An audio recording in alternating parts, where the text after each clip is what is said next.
And then we're going to go ahead and get started. Just want to send a thank you to our sponsors. Again, the City of Aurora, Stride Community Health Center, and Global Village Academy. Thank you to them for sponsoring our events throughout this week, because this week has been a little bit different. We haven't obviously been in person because of the pandemic, but we hope that the information and the celebration commemorating the Reverend Dr. Martin Luther King Jr. has been insightful and help educate the community a little bit more about the history of not only the legacy of Reverend Dr. Martin Luther King, but also the impact that he's had onto our community. Just want to also share the remainder of the schedule that we have within the city. The main place that you could go to is auroragov.org/MLK. Go there, you can find out all the links for the remaining activities that we have for you. Everything, again, is virtual, and you could find all the information once again at auroragov.org/MLK. One highlight that I want to share with you that we have coming up is going to be on Friday, January 15th at 6 p.m. We have BET Sunday Best winner, Stephanie Summers. She is from Colorado.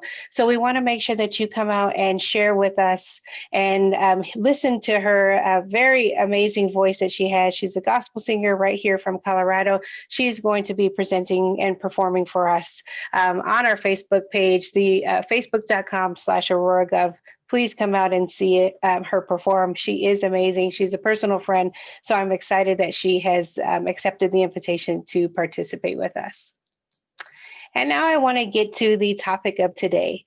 Dr. Nita Mosby-Tyler is the chief catalyst and founder of the Equity Project, a consulting firm supporting organizations and communities in building diversity, equity, and inclusion strategies, and the HR Shop, a human resource firm designed to support nonprofits and small businesses. She is a former senior vice president and chief inclusion officer for Children's Hospital Colorado, the first African-American woman to hold that position in the organization's 100-year history. She is also the former executive director of the Office of Human Resources for the City and County of Denver, the first African-American woman to hold that position in the 63-plus-year history of the agency. Dr. Mosby-Tyler, a consultant accredited by the Georgetown University National Center for Cultural Competence and recipient of the Cornell University Diversity and Inclusion Certification, is nationally recognized for her equity work with nonprofit, community, government, and corporate organizations. Dr. Mosby-Tyler has a vast 32-year background in human resources, diversity and inclusion, training, and operations management. Dr. Mosby-Tyler, the 2019 Nine News Leader of the Year, has received many local and national awards for her service and leadership accomplishments. She also holds a doctorate in the field of organizational leadership from the University of Colorado, a Master of Arts degree in management from Webster University, and a Bachelor of Science degree in education from the University of Alabama. And lastly, she's a personal friend and mentor of mine. It is an honor to have Dr. Nita Mosby-Tyler joining us today. Dr. Nita, the virtual floor is all yours. Thank you, Claudine. What a pleasure it is to be with you and to be with all of the folks that are joining us this afternoon. Wow, what a year we have gone through. I do want to honor that the way that we've navigated the past 12 or 13 months has landed on each of us very differently. And it is in keeping with much of what Dr. Martin Luther King says to us that we acknowledge the impact that societal climates have on us. I appreciate having an opportunity, even if it's just an hour together, to think about the very wise and sage words of Dr. King and the application that it has on exactly what we're going through today. So I appreciate that very much. Let me share my screen with everyone that's with us today. Much of what I'd like for us to do in our time together is to just dissect parts of the letter from the Birmingham City Jail that Dr. King wrote way back in 1963. every time I read this letter, and I do it often, there is something about what was said in 1963 that is absolutely relevant to what is happening in 2021. And so, what I'd like to ask you to do as I go through this moment with you is for you to listen carefully at the things that can be applied to today. I want you to contemplate what that really means, that we might still be talking about some of the same things we were talking about in 1963. I want you to explore your own points of view that sometimes might agree with what's being said in this letter. Sometimes you might be diabolically opposed to what's being said in this letter. Either way, the exploration is an important part of what we'll do here. But before we get started with the letter itself, I want to talk about something that is the same about what was happening then and what is happening now. The thing that ties them together is grief. Even back in 1963, as Dr. King was writing that letter, he was in grief. One, he was in grief because he was in jail for doing what he thought was the right and just thing, that he was in grief about what was happening in our social climate. There really is not much difference between that and what we might be feeling today. So I wanted to pause to acknowledge that. We are in a cycle of grief, no matter who you are. If we go back and look at 2020, which I know a lot of people don't want to do, there was a convergence of pandemics. The pandemic of COVID-19 meets the pandemic of racial injustice. There might have even been more that you can think about, economic sort of pandemics. These things were worldwide. They were coming together and bumping heads. And because of the convergence of those pandemics, it catapulted all of us differently, but all of us into grief cycles. I wanted to share a construct with you about that so you can be thinking about, even as I talk about this letter from the Birmingham jail, where you might be listening from in this grief cycle. So here's how it works.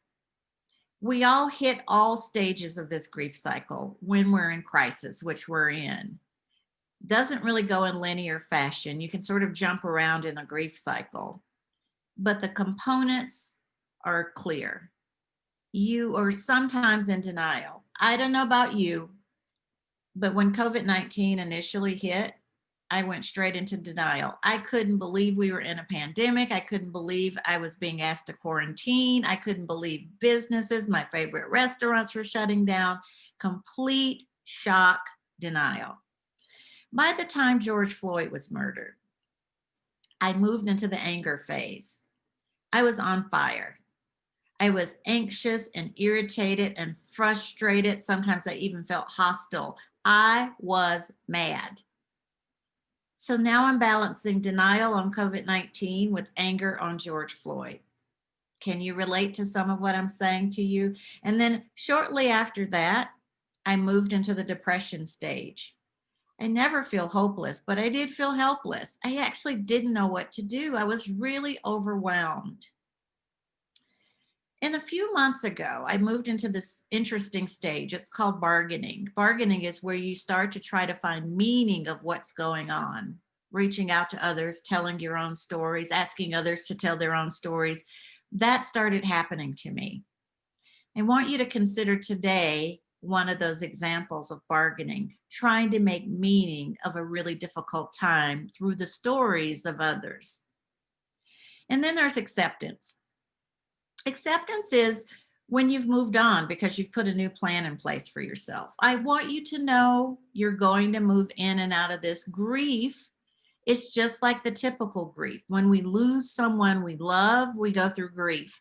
Well, the same thing happens in a societal climate. When the world as you once knew it changes, shifts, gets complicated, you go through a grief cycle. So the ask I have of you is for you to be thinking about where you might be operating from most often today in this grief cycle. and to watch how you're navigating it. There is something interesting that happens when you put one person in one part of the grief cycle with another person in another part of the grief cycle. For example, I want you to think about what it looks like when a person in the anger part of the cycle has to work with the person in the acceptance part of the cycle. Think about that for a minute. How does that look? How does it play out?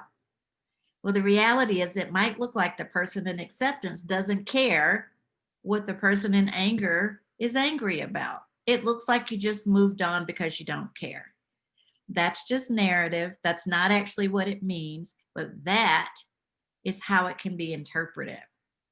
So a part of what I want you to be thinking about is how the interplay of these different parts of the grief cycle might be working, even in your own departments, even in your own communities. How do they play together?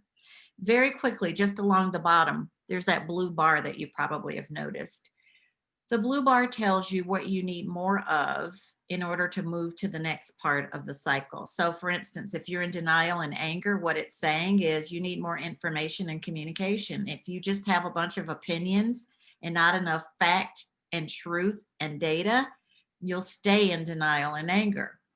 Emotional support is what's called for in the depression stage. It's saying if you're in depression, you need something on a continuum. It might mean I need my family, I need my coworkers, I need my church. It might mean you need mental health support. It's on a continuum of what you might need in terms of emotional support. And then if you're in bargaining and acceptance, it's saying to you that you need more guidance and direction. And the more of that you get, the better. When I think about the letter from the Birmingham jail, it actually gets at every part of this grief cycle. You will read the denial phase coming from the clergy who were the ones that catapulted this letter. You will hear anger in Dr. King, and you'll also see in some ways the community's depression. You will see Dr. King try to bargain a bit, try to make meaning of the moment that the community was in at that time. You will see one part of the community move to acceptance while the other one lagged back. You'll see the community and Dr. King actually move through the same grief cycle. So I wanted to share it with you so you had some context for what this feeling is that we have. We're not just exhausted, we're grieving.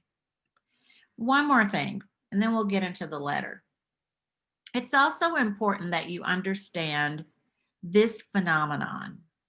It's a phenomenon that we're in now, and it's a phenomenon that we were in then. It is the phenomenon called the recency effect. The recency effect is the phenomenon where we remember the things that are presented to us most recently, but we don't remember things that got presented earlier. In many ways, it is we don't tie our history to what's going on right in front of us. So today, we are living in a recency effect. A recency effect is a little bit like living in an episode or a snapshot. And what's happening right now is what we're contending with. It's okay to contend with what's in front of you right now, but if you don't tie it to what's already happened, you miss the richness of the history that really informs us about what we need to do in the future. What I'm going to ask you to do in the time that we have is to try to mitigate, disrupt the notion of staying in recency. And I want you to go backwards with me a little bit to tie the bow between what already happened and what's happening today so that together we get to co-create what we'll do in the future. So let's get at it. Let's go to the letter. So let me just give you the essence of the letter from the Birmingham City Jail. October 12, 1963, Dr. King was arrested for his participation in a nonviolent civil rights demonstration in Birmingham, Alabama. That's what was going on. And 4 days later, while he was sitting in jail, he was in jail a week, he wrote this open letter. And in the letter, it says that people just have to have a moral responsibility to break unjust laws. and to take direct action rather than just waiting potentially forever for justice to come through the courts. So he's trying to disrupt a current system that isn't really working and encouraging people to take more responsibility to look at what are laws that might in fact be unjust laws. He also in his letter does another thing. He talks about the notion of being an outsider. The clergy that originally wrote the letter told him he was an outsider coming into, how dare you come into Birmingham, Alabama with all that demonstration stuff. So in his letter, in the response to being referred to as an outsider, Dr. King writes, "Injustice anywhere is a threat to justice everywhere." And that will ring true throughout the entire letter. So what is this letter really responding to? 8 Birmingham clergymen, let me get more explicit, white evangelical Christian clergymen, had published a letter in the Birmingham newspaper. And they were decrying these demonstrations that Dr. King and his followers were doing on their territory. So Dr. King argues in that Birmingham newspaper article that his participation in and organization of those protests were warranted and necessary. And he wrote in his letter that he and his fellow demonstrators had a duty to fight for justice. In the letter from the Birmingham City Jail, King also explains in the letter, because he was justifying his presence and how he did what he was doing, 4 steps of nonviolent protest. And he named them as fact finding, like you don't just show up if you don't have facts. Negotiating, you can protest and demonstrate, but if you don't have the will to work out a solution, then you're not being effective. So negotiation was important to him. Self-purification, this is always staying very attuned to the righteousness of what you're doing. And then direct action, that is moving from a noun to a verb, meaning do something. So he talks about that in his letter.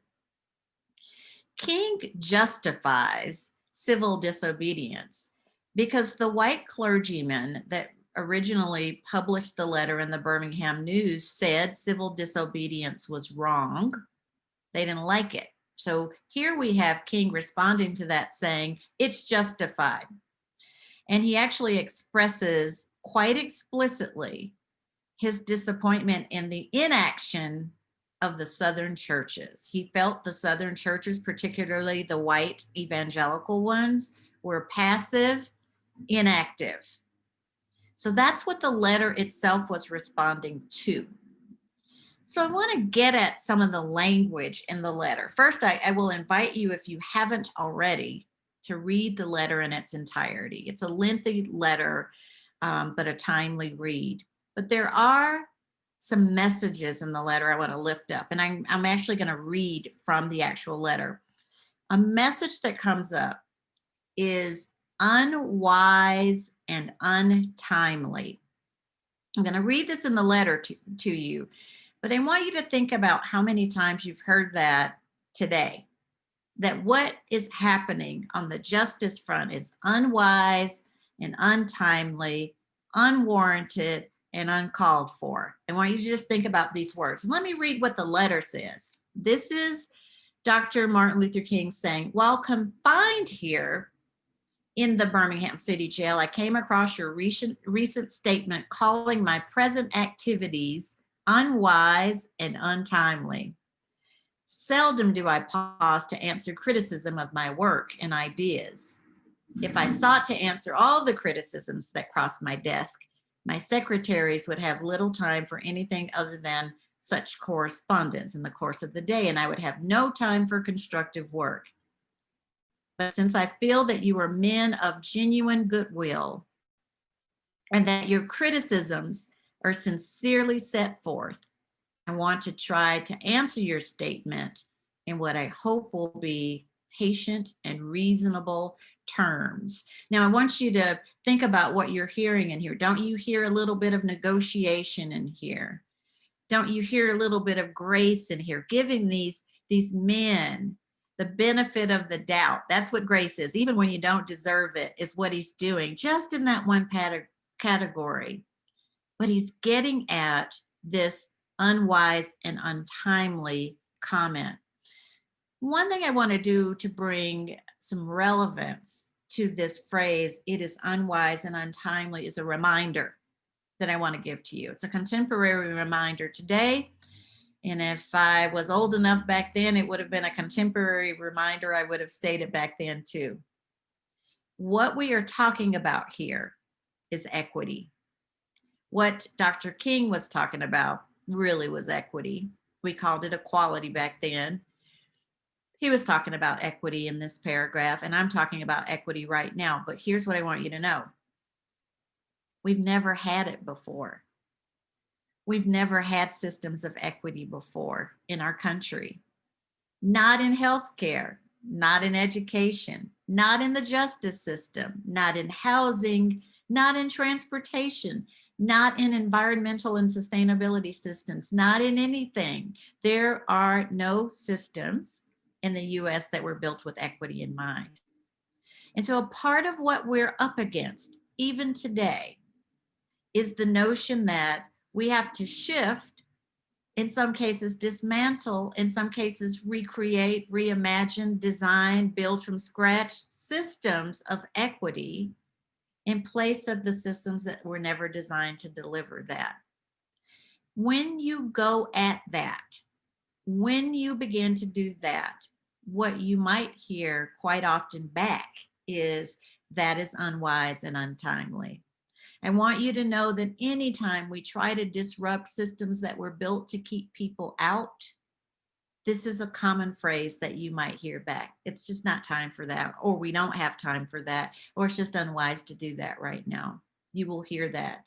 And we heard Dr. King's response to that in his letter. Here's something else that I want you to pay attention to. I want you to think about how it shows up today, and I'm going to share with you how it showed up as Dr. King was writing his letter from the Birmingham jail. Othering, an outsider, I should have called it outsiderness, always thinking that someone doesn't belong or that they shouldn't be involved, or it's about them and not them. This is a phenomenon that's happening today. Let me tell you how this shows up in the letter. Dr. King says in his letter, I think I should indicate why I am here in Birmingham. Remember, these 8 clergy people said, how dare you bring all of that to our city? You don't even belong here. I think I should indicate why I'm here in Birmingham, since you have influenced by the view, you've been influenced by the view which argues against outsiders coming in. I have the honor of serving as president of the Southern Christian Leadership Conference, an organization operating in every Southern state with headquarters in Atlanta, Georgia. We have some 85 affiliated organizations across the South, and one of them is the Alabama Christian Movement for Human Rights. Frequently, we share staff, educational and financial resources with our affiliates. Several months ago, the affiliate here in Birmingham asked us to be on call to engage in a nonviolent direct action program if such were deemed necessary. We readily consented, and when the hour came, we lived up to our promise. So I, along with several members of my staff, am here because I was invited here. I am here because I have organizational ties here. But more basically, I am in Birmingham because injustice is here. So what an example of being called an outsider while being invited to come in. How often does that happen? And we still use the category of outsider to mitigate people actually doing justice work. Dr. King goes on to say, moreover, I am cognizant of the interrelatedness of all communities and states. This is one of my favorite parts of the letter.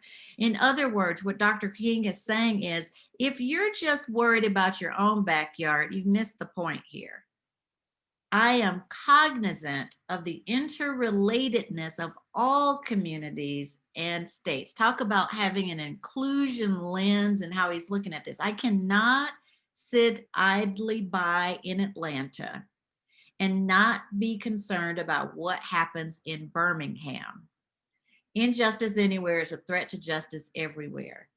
We are caught in an inescapable network of mutuality, tied in a single garment of destiny. Whatever affects one directly affects all indirectly. Never again can we afford to live with a narrow, provincial, outside agitator idea. Anyone who lives inside the United States can never be considered an outsider anywhere within its bounds. This is what we're facing into today. What are we caring about today? Sometimes has nothing to do with us personally. I want to invite you to explore how often you have been the unlikely ally in what you're doing. Not everything in justice work is about you. Sometimes it stretches the boundaries of who you are or what you care about.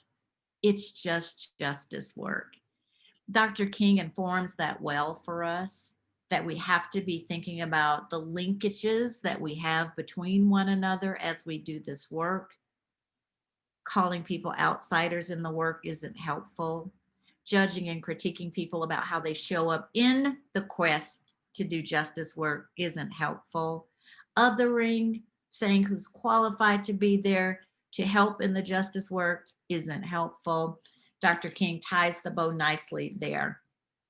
He says in closing in this section, you deplore the demonstrations taking place in Birmingham, but your statement, I am sorry to say, fails to express a similar concern for the conditions that brought about the demonstration. So this is the how did we get here comment that Dr. King highlights. I am sure that none of you would want to rest content with a superficial kind of social analysis that deals merely with effects and does not grapple with underlying causes. Hey, let's not just fix stuff without thinking about what caused it in the first place. Let's get at the root cause of what we're talking about.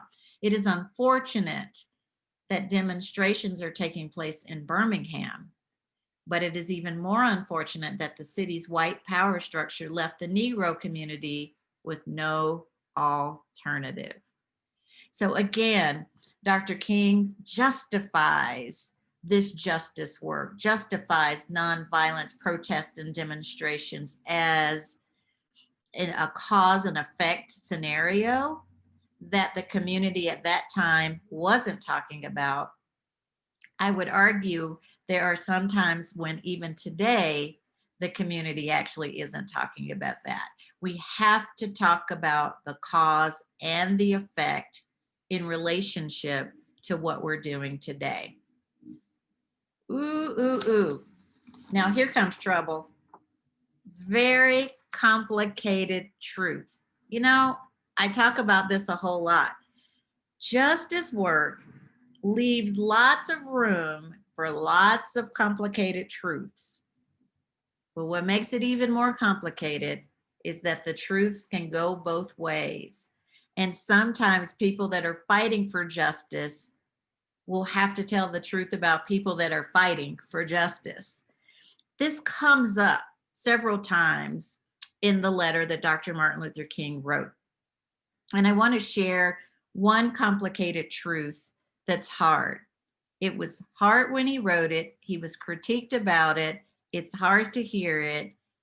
We have to apply what it means. Let me tell you what he said. You speak of our activity in Birmingham as extreme.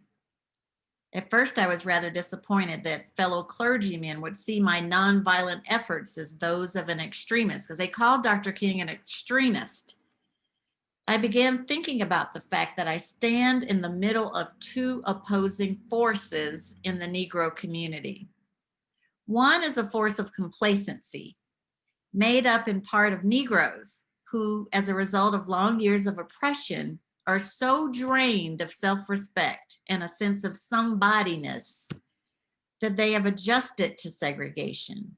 And in part, a few middle-class Negroes who, because of a degree of academic and economic security, and because in some ways they profit by segregation, have become insensitive to the problems of the masses. What a very complicated truth. He goes on to talk about the force of bitterness and hatred and how that comes very close to advocating violence. And so these intersections of complicated truths are important for us to explore, even as we look at what's happening in 2021, these opposing forces within the Black community, that of complacency and that of rising above it, and then the hatred and the forces of bitterness that are coming out of that and outside of that. These very complicated truths are very important for us to continue to talk about, and to continue to tell the truth about, to continue to weave in the way in which we strategize our justice work. Again, without the truth, we're just in activities. These truths are the fuel for the actions around that activity. Here's another one I want to lift up in Dr. King's letter. Dr. King said, oppressed people cannot remain oppressed forever. Now, I want you to noodle on that one for a minute. Every day, as I count one birthday to the next birthday, I keep waiting to say, oppression is gone. It's not in my life. Oppression is gone. It's not in my life. So every year of my life, I've not been able to say that. Oppression is still present. But Dr. King felt very adamant that oppressed people cannot remain oppressed forever. Cannot. Doesn't say will not. It says cannot remain oppressed forever. And here's what he said. Oppressed people cannot remain oppressed forever. The yearning for freedom eventually manifests itself. And that is what has happened to the American Negro. Something within has reminded him of his birthright of freedom, and something without has reminded him that it can be gained.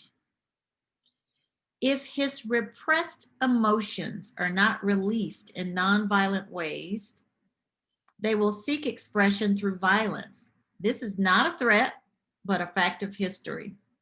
So I have not said to my people, get rid of your discontent. Rather, I have tried to say that this normal and healthy discontent can be channeled into the creative outlet of nonviolent direct action. And now you call this approach extremist. Sit with that one for a minute. I want you to think about what's happening today, how often we are calling things extremist, and what our definition of being an extremist is. Right, wrong, or indifferent. We're calling everybody that. Some people might be that, some people might not be that. I just want you to think about the use of that term. I also want you to think about the quest for freedom. How long can that go on? Oppressed people cannot remain oppressed forever. After a while, it begins to implode, is what Dr. King is suggesting in his letter, that men and women can't hold the toxicity of oppression forever. After a while, something comes out. He talks about it coming out in the form of violence. But if we all told the truth about this, it also comes out in other ways, in a contemporary way. It comes out in health disparities. It comes out in education disparities. It comes out in all of the things that we're trying to eradicate in our systems right now. It shows up viscerally in our bodies and physiologically in our bodies when we remain oppressed forever. So the letter tells us that we better contend with the fact that you can't hold that oppression forever. And as people that are oppressed are fighting for their own liberation and freedom, we also need white people to understand that that can't be the lived experience of people forever, this thing we call oppression, and that everybody will have a role in the liberation of those that have been oppressed. That's what angered Dr. King in the first place, that people were passive about that. This next one is another important one I just want to talk to you about. It's the last one that I want to talk about, and then I want to ask you to explore some current things. The passivity of the church. Now, this really isn't a religious statement by me, but this letter was centered around Dr. King's lived experience as a pastor, and that his contemporaries were also clergy. You know, I grew up in the Baptist church in Atlanta with Dr. Ralph David Abernathy. He was my pastor and the right-hand person to Dr. King. I remember seeing quite a bit of this going on. And Dr. King's church wasn't passive. My church, West Hunter Street Baptist Church, under Dr. Abernathy, wasn't passive. They both were really frustrated with the passivity of the church. They didn't think the church was doing what the church was designed to do or supposed to do. So he talks about it in this letter.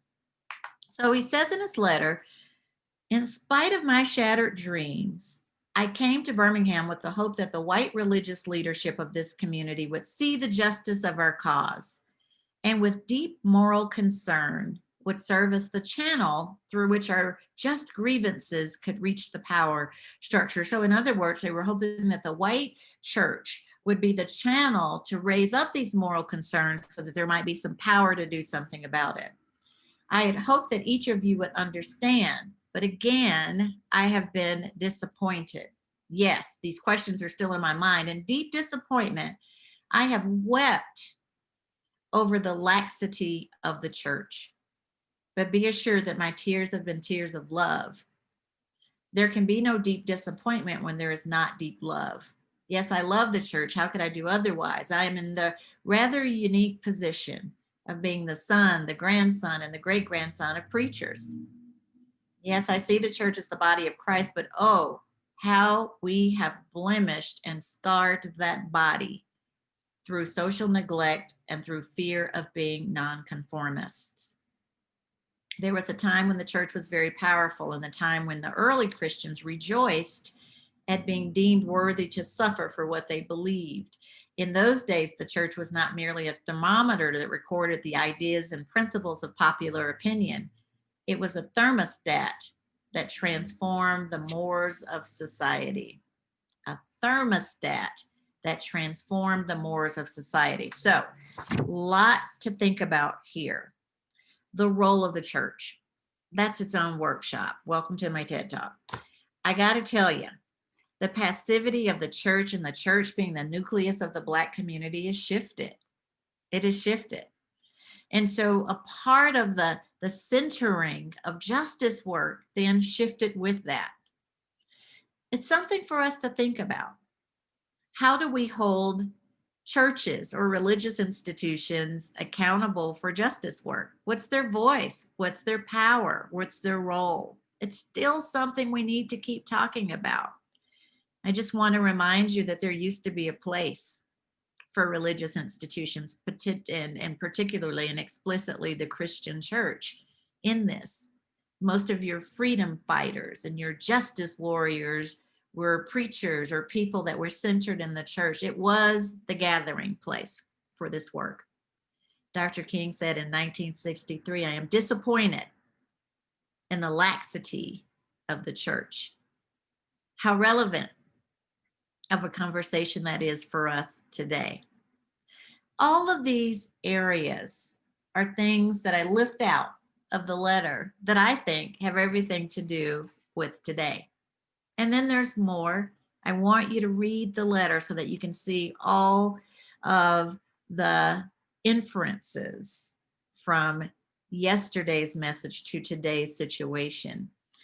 But I want to invite you to think about what the letter actually teaches us. One thing the letter teaches us is that all Americans are impacted by injustice.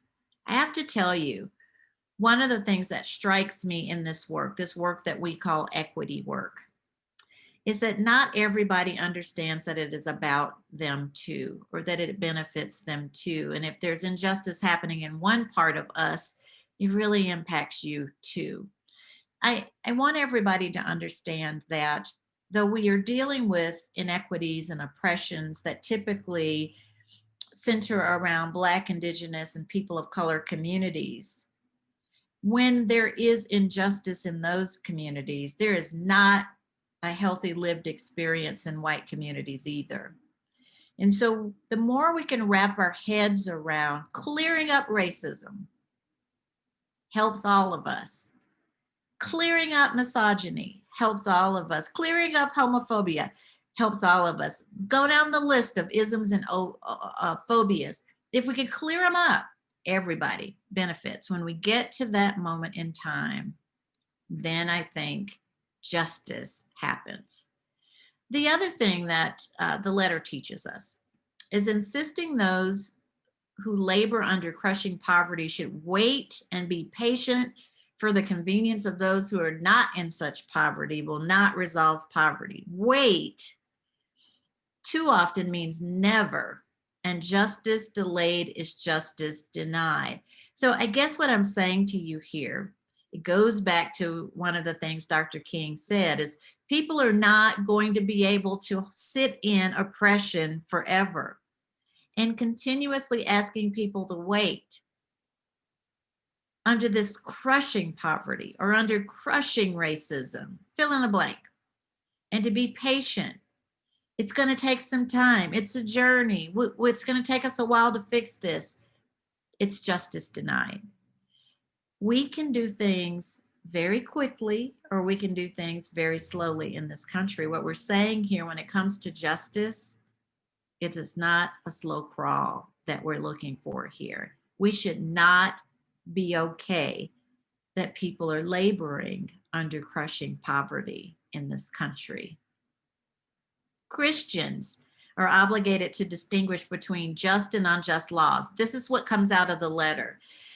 Today, you can use the word Christian, you can use whatever you want to fill in the blank there. I say we should all be obligated to distinguish between just and unjust laws. One of the things about the word laws is that it is assumed or inferred that it's just. We knew way back then that there were plenty of laws that were unjust. We still have residuals of that in place today. And so to be able to delineate in law what's really just, what's really unjust, how have we applied our equity lens to any of our laws, important.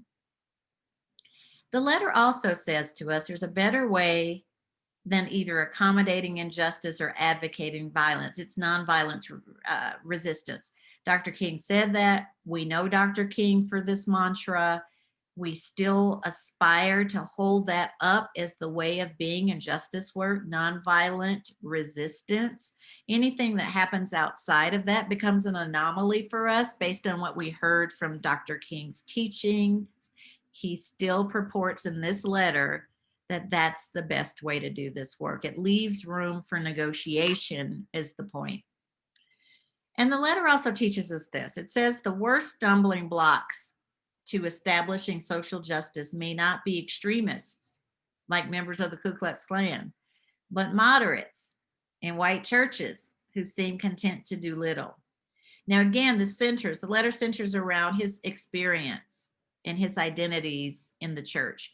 I would say to you, to make this more contemporary, you could fill in the blank with white churches too. Your next door neighbor, your coworker, your best friend who seem to do or be content to do little. So let us not create a narrative that says people that are being passive or lax in justice work are certain kinds of people. They can be all kinds of people. You might be married to one of them. They might be your parent. They might be your next door neighbor. I want you to just be thinking about where those stumbling blocks actually sit. To mobilize some of them would be really important. You finally have to make the connection. This letter says so much. This letter informs us. It reminds us of how long running some of our challenges have been in justice work. It fortifies the rationale for always being in a position to negotiate, fighting for justice without negotiation isn't sustainable. It reminds us that people can't continue to sit in oppression. It tells us that there are some really complicated truths that have to be spoken and not suppressed so that we might all be accountable for our part in this justice work. You must personally make the connection between what the letter says, what's happening today, and what you will do. And I want to give you some things to think about. Well, the first thing I want you to think about is that we're tackling systemic racism. It's a thing. It's a thing. And I want you to think about historically the data that we have that says and validates that it's a thing. But more importantly than you knowing what the data points are, I want you to know that the data points are on a spectrum, meaning it used to happen and today there's still a residual of it. So if you go through these bullets, poll taxes, these were the things that people paid. It disenfranchised African American voters. It was put in place to keep Black folks from voting, these poll taxes. I want you to think about it on a continuum. That's what it was. How does it look today? How does it show up today? You're probably thinking of all kinds of things, one of which is probably voter suppression. So I want you to think about how the data point is on a continuum that still shows up as systemic racism today. The marginalization of African American soldiers who fought in World War I and II, but were treated like second-class citizens at home. Let's put that one on a continuum. That happened then. How did it play out? Guess who comprises a lot of our unhoused community now? African American soldiers who fought in World War I and II. That became the homeless community. Guess what? These were also the men that came home from war that were not afforded the opportunity to get mortgages. And so it created a spiral in their ability to create wealth or have wealth. Black innovators who were barred from filing patents for their inventions. So we sort of colonized inventions too. So there were white people that took credit for the inventions that were created by Black people because Black people couldn't get the patents. And guess what that created? Let's fast forward that on a continuum. It disrupts wealth generation and accrediting people for what they actually created. White medical professionals' exploitation of Black women's bodies. I don't have to tell you about the experiments, the medical experiments that happened on Black women and men's bodies. Dr. Sims, Marion Sims, he perfected his surgical techniques by operating without anesthesia on enslaved Black women. That was his laboratory. Testing pain tolerance and all kinds of things like that. I want you to put that one on a continuum and think about, fast forward it. What does that mean today? Infant mortality rates. What's happening in health disparities today? It goes on and on. Richard and Mildred Loving, a decade-long fight to legalize interracial marriage. They had to fight to be married. I want you to think about implications of that. Let's look at the continuum. You can think about marriage equality and other implications of that. The segregated nature of travel in the Jim Crow era. I remember growing up, we'd visit my grandmother in Ohio. It would take us almost 2 days to get to Ohio from Georgia. Why? Because we couldn't make the straight shot. We weren't allowed to. I want you to think about how that has translated today in transportation systems, where transportation is located and not located, the turns, the stops and starts that you have to make, the hurdles that you have to leap over just to get the same thing that everybody else does. Some of these are inferences of that. Redlining and the government mandated segregation of American cities and schools, when that happened, and what is the residual that we see today of that. And then the realization that the US Senate only passed legislation declaring lynching a federal crime in 2018. And then Colorado When did we remove slavery from the books? I want you to think about this legislation not just that still just 2 or 3 years ago was still sitting in our books. And what is the residual on the continuum that we see from that? Dr. King's letter from Birmingham City Jail informs all of this. Your job, he would want us to do this, is to connect the dots. Your job is to pay it forward and play it backwards. Pay it forward and play it backwards. It is through that activity that we are best positioned to take what we learned from this really complicated racial history, apply it to what we've got going on today, so that we're building a future that young people can be proud of. I want to thank you for your commitment to this work. And I want to thank you for your exploring all of the moving pieces of this letter from the Birmingham City Jail. How it influences you is the next step. And I thank you for that. Claudine, I'm going to send it back to you and thank you so much. Thank you so much, Dr. Nita. That was simply amazing just to hear how you broke that down. After you read the letter and in school, you read it for a purpose, but after you read the letter again for a situation like this, I think you pull out a few different nuggets. But then when you listen to someone break it down in the way you did, I really was able to pick up a few more nuggets. So I just want to thank you so much. I wish we were in a huge crowded room with a bunch of people so we could all stand up and just give you an applause. But I'm going to applaud you and thank you so much for sharing these nuggets with us. Complicated truths. I think this is really what I took so much away from it, but complicated truth is definitely one of the things that I pulled through. And I invite everybody who is on. I thank everybody. I do want to recognize a few people. Mayor Kaufman, thank you for joining us and being with us today. Also, Councilmember Hiltz, thank you for joining us and listening in and participating today. And also Deputy Chief Darren Parker, thank you for listening in and participating on today with the Lunch and Learn. And then there's a number of people here who are representing the community. Just a shout out to everybody for taking the time to really listen to how this was broken down. There was so much that we could really pull from this. So again, amazing information that we have recorded this. I will see if we could put this on the city's website so we could share it out to get a broader a push here. But again, I invite everybody to, if you have not read the letter from the Reverend Dr. Martin Luther King Jr., the letter from the Birmingham jail, I invite you all to take the time. It is definitely something that everybody needs to take the time to do.